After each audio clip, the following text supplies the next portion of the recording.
Bonsoir, Monaco face au Covid-19, émission spéciale crise sanitaire numéro 24. Moins il y en aura, mieux ce sera. Difficile de s'approvisionner en chocolat pour Pâques cette année, mais heureusement Super MC Click a pensé à tout.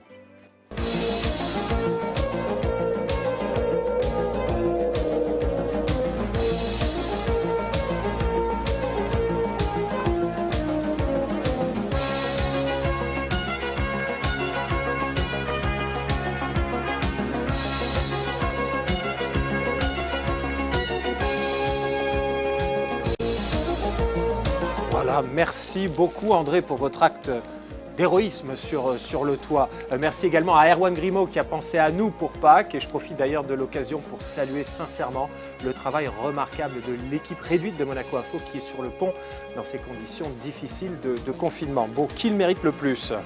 Oh, ben Sébastien Mezzadri évidemment. Merci Sébastien. Mais heureusement, le confinement, ça marche. Restez chez vous.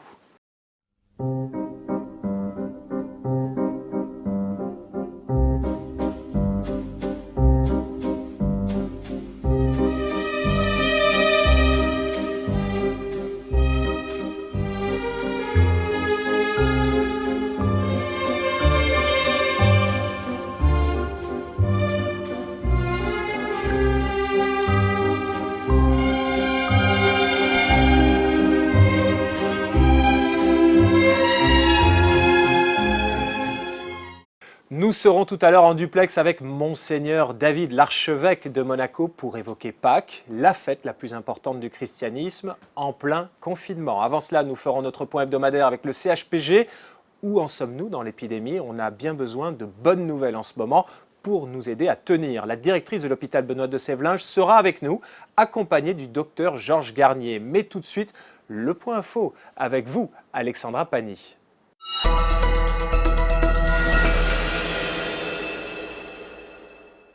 Bonsoir Yann Anthony, nous débutons ce point information avec une annonce importante pour l'ensemble des résidents de la Principauté.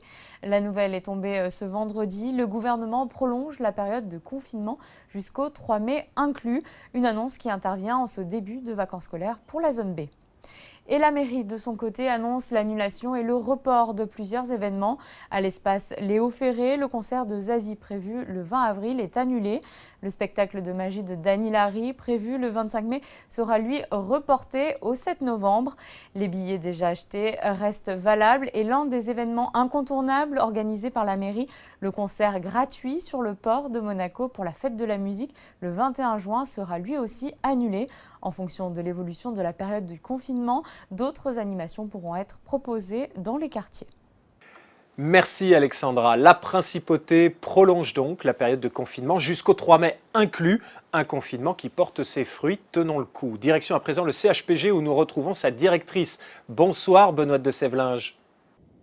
Bonsoir Yann Anthony. Merci d'être avec nous pour ce point hebdomadaire avec la directrice du centre hospitalier Princesse Grasse. C'est très attendu, je sais, des téléspectateurs de cette émission Monaco face au Covid-19. Alors, comme chaque semaine, on commence par notre point chiffré. Quel est le nombre de personnes hospitalisées au CHPG et le nombre de personnes en réanimation? Pour notre part, ce matin, nous avions 5 patients hospitalisés en réanimation. L'un d'entre eux va beaucoup mieux, donc il va passer sur un secteur d'hospitalisation conventionnelle. Nous aurons donc 14 patients en hospitalisation conventionnelle, dont 2 qui sortent et 3 dont le test s'est révélé négatif, donc qui vont pouvoir rejoindre des unités normales, entre guillemets. Bon, pour reprendre l'image utilisée aussi la semaine dernière, la guerre est en cours tout autour de nous, mais il n'y a pas encore de bombardement à Monaco. C'est ça, on ne voit pas de pic épidémique venir, ça fait quelques semaines que je vous dis qu'il n'y a pas vraiment de signaux qui nous alertent. Aujourd'hui, ce qu'on a, c'est une lente ascension, on est même sur une diminution, donc d'ici à dire qu'on a atteint le plateau, je ne voudrais pas m'avancer, mais c'est vrai que sur cette semaine, on est sur une diminution du nombre de patients hospitalisés et on commence donc à se préparer à la suite. C'est-à-dire retrouver une vie normale avec des patients qui seront contaminés Covid dans la vie courante. Une vie normale, ça veut dire quoi ça? Ça veut dire qu'aujourd'hui vous êtes en alerte maximum du côté du CHPG de manière générale, tout le personnel et tout ce qui est le dispositif de santé en Principauté. Et maintenant, vous vous apprêtez à retrouver une vie normale. C'est ça. Alors, jusqu'à présent, on avait déprogrammé toutes les prises en charge qui n'étaient pas urgentes ou qui n'engendraient pas une perte de chance pour le patient. Ça veut dire que ça fait un mois qu'il y a des gens qui attendent d'être soignés et aujourd'hui, c'est notre préoccupation première, soigner les gens qui sont malades, quelle que soit leur maladie. Benoît de Sèvlinges, ce retour à la normale, ce serait pour quand et qu'est-ce que ça implique ? Alors, on va commencer à rouvrir des salles de bloc opératoire la semaine prochaine de manière très progressive. Il faut qu'on se laisse le temps de s'assurer qu'on n'aura pas un pic épidémique comme d'autres régions de France ont pu le connaître. Néanmoins, il faut qu'on commence à reprendre des patients avant qu'ils s'aggravent. Donc l'idée, c'est d'avoir une progressivité, on commence la semaine prochaine, et puis de retrouver un fonctionnement avec quasiment toutes les spécialités retrouvées début mai. Vous savez que le centre cardio-thoracique accueille les patients graves qui ont des pathologies cardiaques. Vous savez également que l'IM2S a pris en charge la traumatologie sur Monaco. Donc ce sont des unités dont les lits ont été utilisés pour créer des unités dédiées au Covid. Aujourd'hui, ces unités étant vides, on souhaite retrouver notre vocation de soigner l'ensemble des pathologies sur les patients du territoire. Mais pour bien comprendre votre message, vous êtes en train de dire que finalement, le pic épidémique, on ne le voit pas pour l'instant à Monaco, donc vous vous préparez à pouvoir soigner les autres personnes, celles qui ne sont pas atteintes du Covid-19. Donc c'est a priori une très bonne nouvelle. En attendant, si on évite ce pic à ce stade, c'est parce que le confinement porte ses fruits, parce que la distanciation sociale porte ses fruits, mais il ne faut pas relâcher les efforts. Tout à fait. Tout à fait. C'est une grande chance que l'on a de passer au travers des catastrophes sanitaires que l'on peut voir à côté de nous. Et le confinement, le strict respect du confinement, il joue énormément.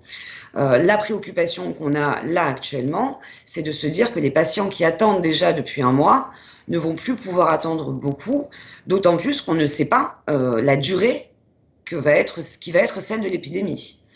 On réfléchit, nous, vraiment en termes sanitaires. Sur le plan politique, il est évident que le confinement ne peut pas s'arrêter maintenant.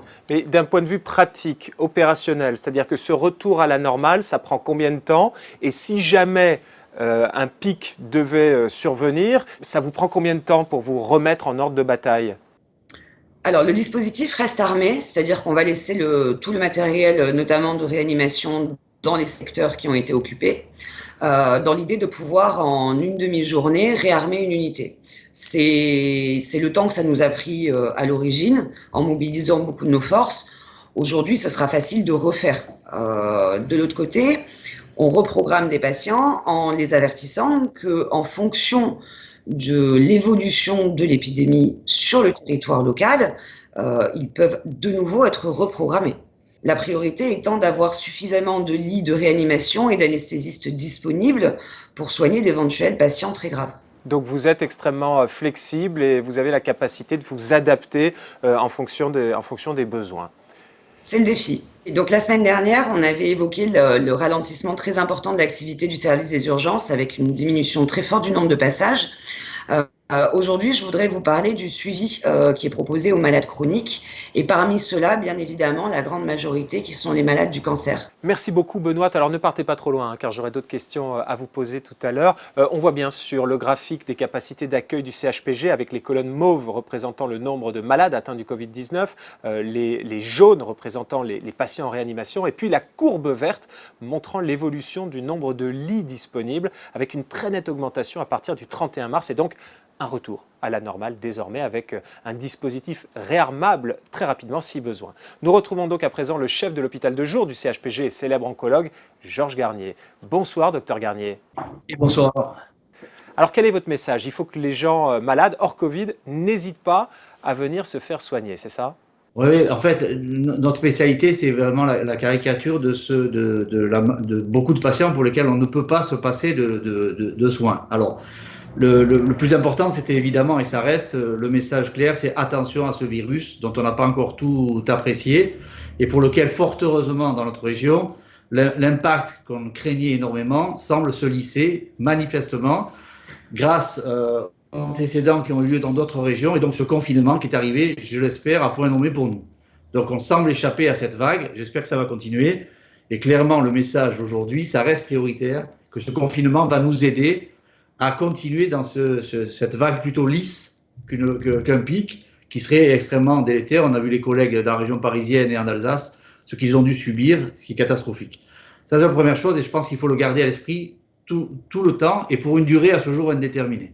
La deuxième chose, c'est que malgré cela, il faut bien que les patients qui ont des pathologies graves, dont le pronostic vital peut être aussi engagé, indépendamment de l'infection virale, soient pris en charge.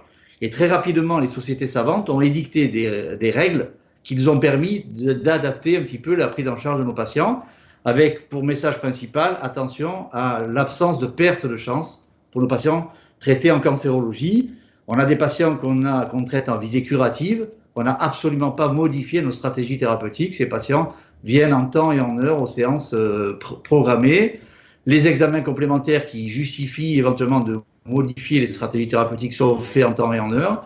Ce qui a été modifié, c'est des patients qui étaient suivis en consultation, pour lesquels on a annulé et on fait de la consultation téléphonique ou de la téléconsultation.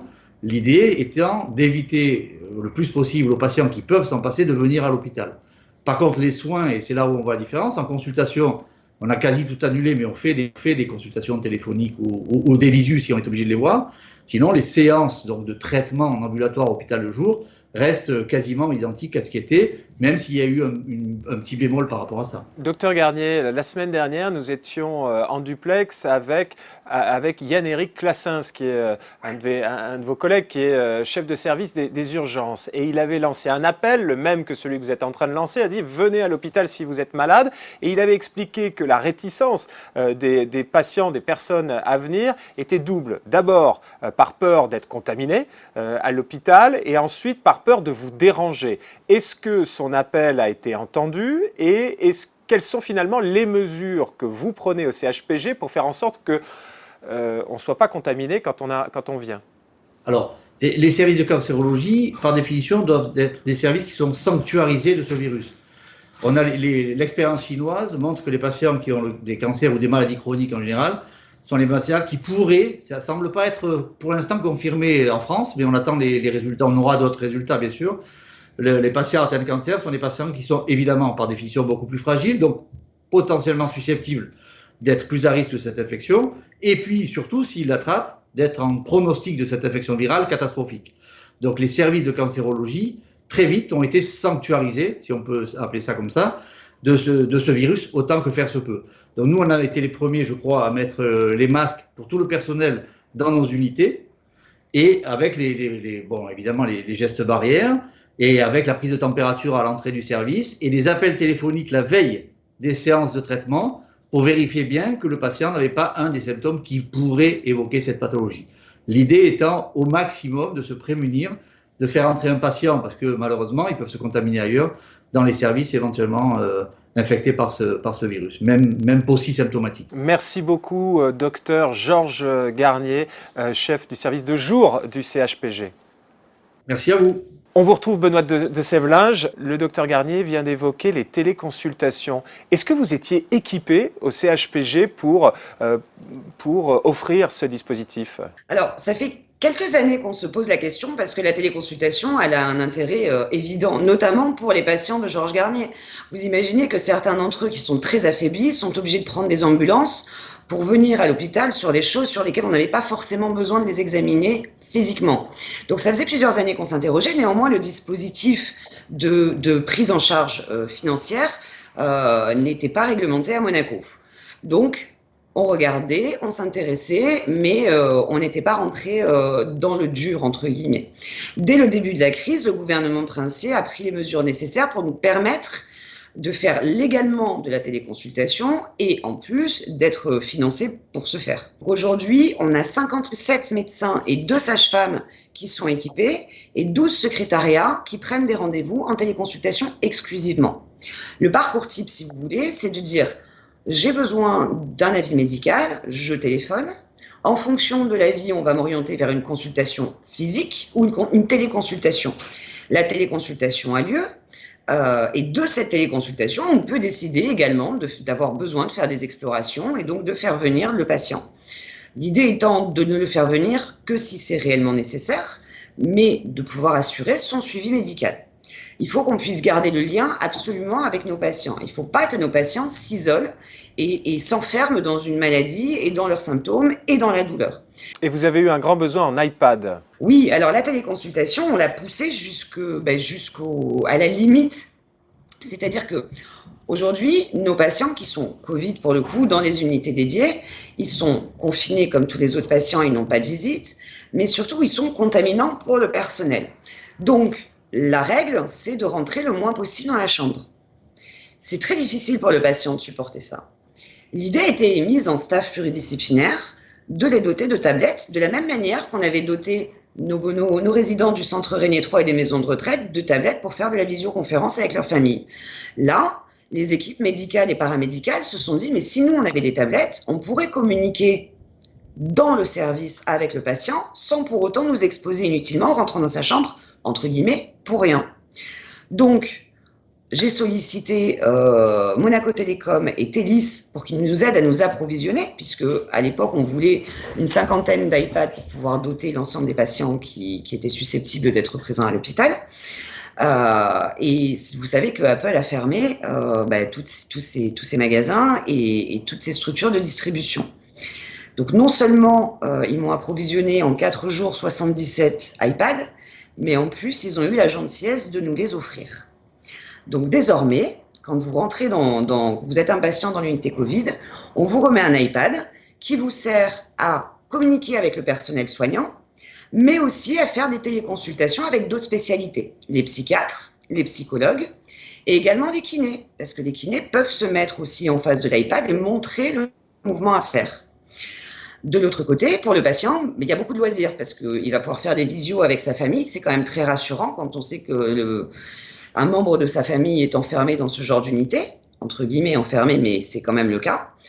Et de l'autre côté, on a une petite offre loisirs. On a eu nos partenaires, l'Opéra de Monte-Carlo et les rencontres philosophiques, qui nous ont mis à disposition des vidéos pour les patients et les personnels, pour leur permettre de s'évader un petit peu dans cette période dans la culture. C'est quand même une bonne chose aussi. Et puis s'ils ont donc le réseau Wi-Fi, n'hésitez pas à leur dire de regarder sur Monaco Channel en direct tous les soirs à 19h, Monaco face au Covid-19. Merci infiniment pour ce point d'étape hebdomadaire, Benoît de Sévelinge. À la semaine prochaine. Est-ce que je peux me permettre un petit dernier message ? Je vous en prie. On arrive sur le week-end de Pâques et je voudrais vraiment remercier tous les généreux donateurs qui nous ont recouverts de chocolat.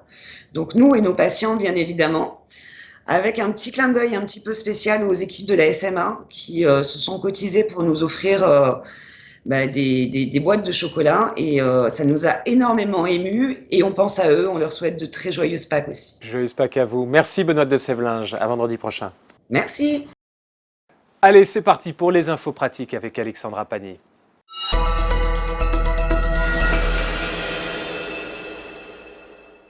Yann Anthony, c'est un vendredi saint particulier pour les catholiques du monde entier. À Rome, le pape François célèbre toutes les cérémonies de cette semaine sainte à huis clos, sans fidèles. Une place Saint-Pierre déserte depuis le début du confinement. C'est une situation sans précédent pour la plus grande fête chrétienne qui célèbre la résurrection du Christ. À Paris, pour la première fois depuis l'incendie, une cérémonie à huis clos également a été donnée à Notre-Dame en fin de matinée, consacrée par l'archevêque de Paris, Monseigneur Aupetit.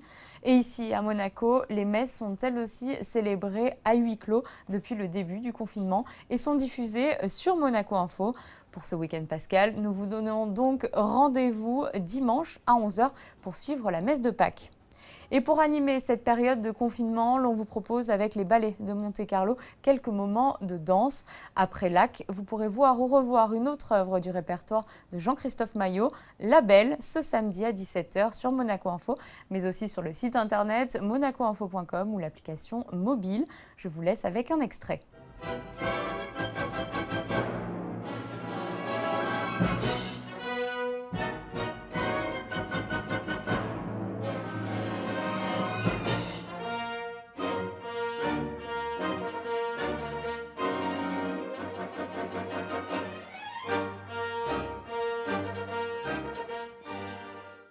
Merci Alexandra. Vous parliez du Vendredi Saint, et bien justement, direction le Rocher à présent, où nous avons le privilège d'être en duplex avec l'archevêque de Monaco.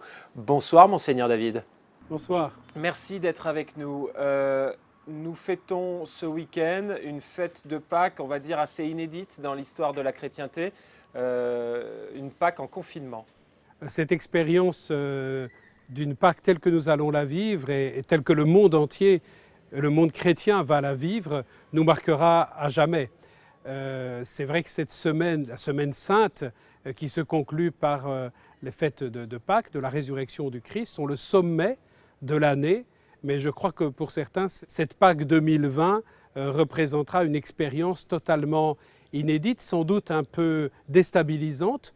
Nous qui avons l'habitude de rassemblements, de fêtes familiales, et pourtant nous allons essayer de rendre ces jours extraordinaires, en tout cas uniques, même si le quotidien, l'environnement restera malheureusement très proche de ce que nous vivons depuis plusieurs semaines. Alors déjà, dimanche dernier, Monseigneur David, c'était une célébration des rameaux sans rameaux. Exactement. Alors effectivement, c'était bien le dimanche des rameaux et de la Passion du Seigneur, c'est le titre complet de cette fête. Et selon des consignes qui avaient été proposées par le Saint-Siège, nous avons préféré repousser la bénédiction et la procession des rameaux à une date ultérieure. Parce que c'est vrai, il nous a semblé que vivre la bénédiction des rameaux, qui marque le début de cette célébration de dimanche dernier, seul, sans participation des chrétiens qui aiment beaucoup se joindre à cette tradition de foi, nous aurait semblé un peu triste. Et finalement, nous nous sommes dit, peut-être en choisissant une autre date qui nous était suggérée, eh bien, on pourrait célébrer d'une manière un peu originale la fin de cette épidémie dont nous souffrons tous, la fin du confinement. Alors forcément, il y a beaucoup d'inconnus sur cette date. Pour l'instant, nous avons envisagé la fête Dieu, le 11 juin, parce que là aussi, c'est souvent l'occasion de processions, de rassemblements. Donc l'entrée triomphale de Jésus dans Jérusalem, elle n'est pas annulée, elle est reportée alors. Et ce sera une belle fête de la sortie de crise. Oui, c'est ça. Alors effectivement, ça sera une fête autour de l'Eucharistie, parce que la fête Dieu est plus centrée sur la présence du Christ dans l'Eucharistie. Mais en tout cas, nous vivrons un temps d'action de grâce au moment où nous pourrons le faire, et nous serons vraiment très heureux de le faire. Vous pouvez vous imaginer. La fête de Pâques, Monseigneur David, c'est la plus importante du christianisme. On peut penser souvent que c'est Noël. Non, là en l'occurrence, c'est véritablement la fête de Pâques, et elle est particulièrement symbolique en ce moment, à travers cette crise sanitaire qui, on le rappelle, a fait 94 000 morts à travers la planète.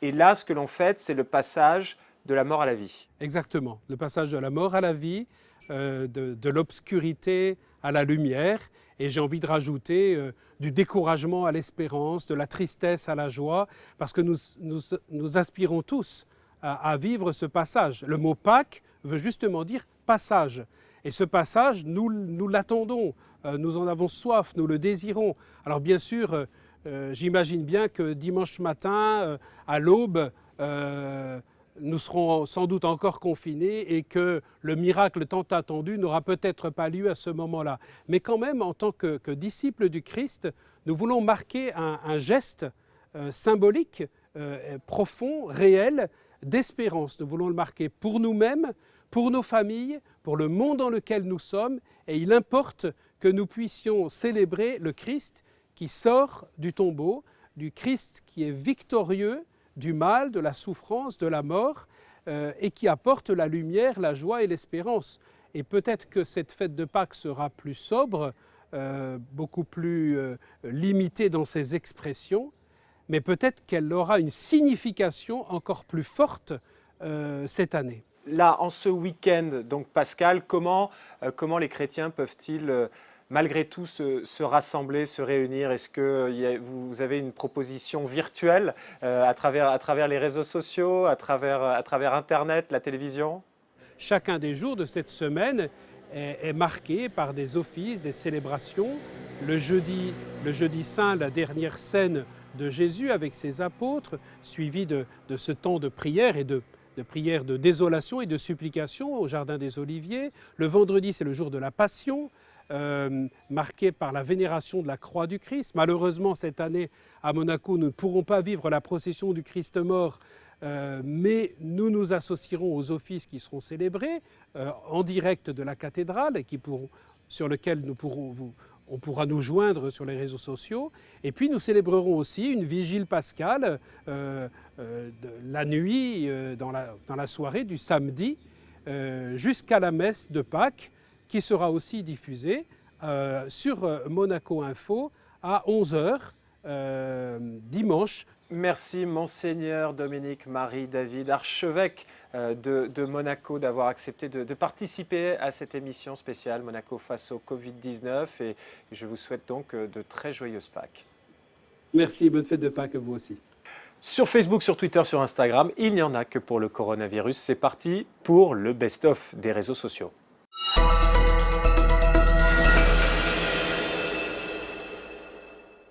When I popped off, then your girl gave me just a little bit.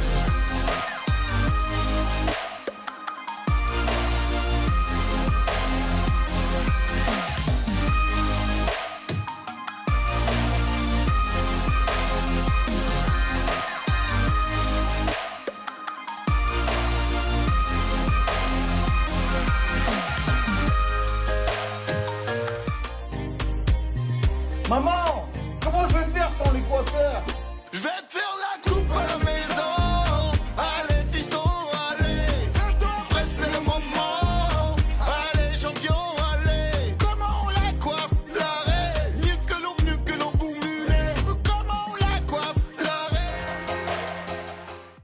Voilà, visiblement, les coiffeurs auront beaucoup de travail à la sortie du confinement. Monaco face au Covid-19. C'est votre programme. À vous de nous alimenter en rejoignant le réseau Malizia et à nous de vous informer 7 jours sur 7 à 19h, tout le temps de cette crise. À demain sur Monaco Info.